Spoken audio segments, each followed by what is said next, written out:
আমরা মুসলমান, আমরা নবী সাল্লাল্লাহু আলাইহি ওয়াসাল্লামের উম্মত।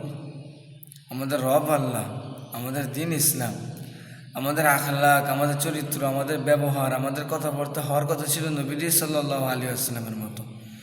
আবু বকর, ওমর, ওসমান, আলী রাদিয়াল্লাহু আনহুম তাদের মতো, ইসলামী বীর মুজাহিদের মতো আমাদের আখলাক হওয়ার কথা ছিল।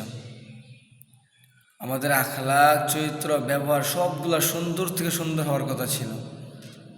আমরা মুসলমান, কিন্তু দুঃখজনক বিষয় হইলেও সত্য, বর্তমানে অধিকাংশ মুসলমানের কথাবার্তা, তাদের ব্যবহার, তাদের চালচলন হচ্ছে কাফেরদের মতো, হচ্ছে মুশরিকদের মতো, হচ্ছে আবু জাহেলের মতো, যেটা কখনই কাম্য ছিল না।